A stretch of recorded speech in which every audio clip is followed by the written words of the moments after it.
welcome to News Today. My name is Dingo Hong. Let's begin with the health status of the country. The Plateau State government has recorded its first case of COVID-19. Report has it that the lady who has tested positive came in from Kano State. Confirming the result, Mr. Darrell David, the Director General of Plateau State Information and Communication Technology Agency, PICTA, confirmed the report via his Twitter handle. As of yesterday, the total number of COVID-19 cases amounted to 108, 78 in Lagos, 14 in the FCT, 5 in Ogun, 4 in Gombe, 3 in Borno, 2 in Auka, 1 in Kwara, and 1 in Plateau State, which brings the total number to 981 confirmed cases and 197 discharge cases and 31 death rates in the country. Over 40 health workers have tested positive to COVID-19, according to the Minister of Health, Osagi, while speaking at the Presidential Task Force on COVID-19 briefing, cautioned health workers to make sure they protect themselves while treating patients who have tested positive to the virus. Now, still on health matters, let's join Priye, who is in Port Harcourt, and who will be giving us details of what is happening over there concerning the COVID-19 issues. Okay.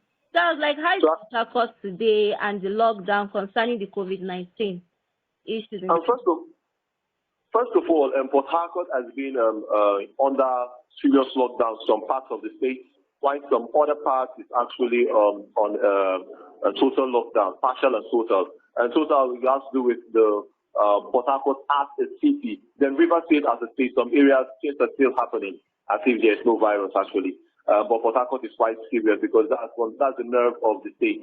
It's actually the biggest spot where you see a lot of people. So the lockdown here in Port Harcourt is quite serious, and that's for the lockdown. Okay, so that's like I asked earlier, do you have any confirmed cases in Port Harcourt right now? Okay, yes, we have one confirmed case, active case right now, but we have had like 3 cases. We started off with a 19-year-old model. She actually went to Europe and she got the virus.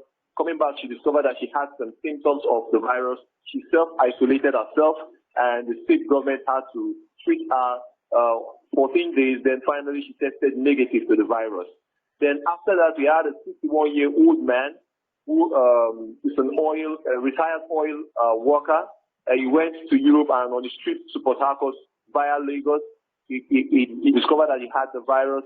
Getting to Port Harcourt, he was quarantined and he was treated. Then finally, he tested negative. Then the last case we have right now is a hotel manager who actually treated his boss that came back from Abuja, and the boss actually died. Then himself discovered that he tested positive to the virus. These are the actually serious active cases and treated cases we have in Port Harcourt. Okay, from the way you describe it, that means the federal government is working so hard in tackling this virus in Port Harcourt. Yes, I would say that I think there is a collaboration. There is this synergy between the state and the federal government. It's more like the Federal Ministry of Health through the NCDC and the River State government. They are working together towards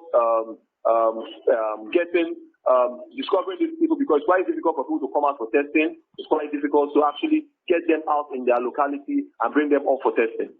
Okay. So how is the stay at home going now?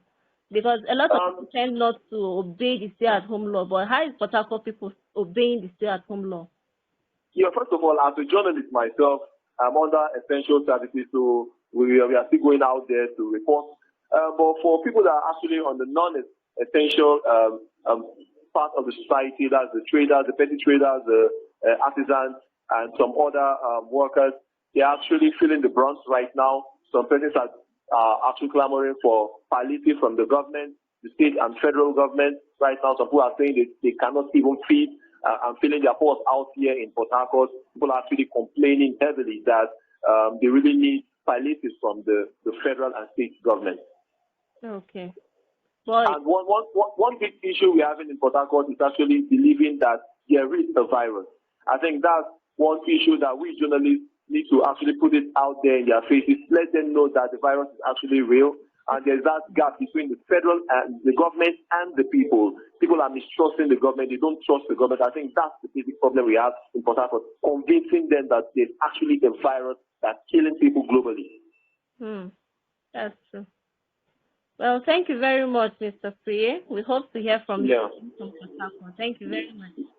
Definitely. I just right now. Just is fine. Already we have a confirmed case as of last night, Wow. but the state government are working hard to prevent it from also spreading. We have like 3 days to go restock the houses before we go back Okay. to another 2 weeks lockdown again.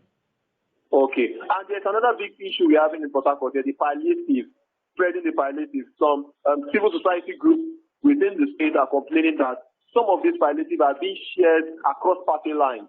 Like a typical example is that Rivers State is actually the opposition in the federal level is being controlled by the People's Democratic Party, while the government at the center is the All Progressive Congress. Yes. So there is this mistrust between the political gladiators that some of these palliative, that the staple food items that has been provided by the state government and federal government is being shared to political members, like card carrying party members. I think that's one big issue that's happening in Port Harcourt. But I think the state government especially, I think they are doing their bit. The foods are being shared to different wards in the state to make sure that this food gets to the people. But there is still complaint around that some of these local government food are being shared according to your political affiliation. Yeah. And we always expect such things to happen. You know, Yeah. we can't satisfy everyone. But we hope the government will keep doing what it's doing. We keep trying their best Definitely. to ensure that this palliative reaches everyone in Port Harcourt. Okay, thank you very much. Thank you very much, Mr. Free. Thank you. Welcome back from the interview session with Editor Priya all the way from Port Harcourt. Now moving on to our next story. As Muslims embark on Ramadan fasting, the NCDC has cautioned all Muslim faithful to take responsibility for their safety and that of their loved ones during this global pandemic by staying home and staying safe. And with that, we've come to the end of news today. I am Dingo Hon, and don't forget, coronavirus is not a death sentence. Stay home, stay safe. Thank you for watching.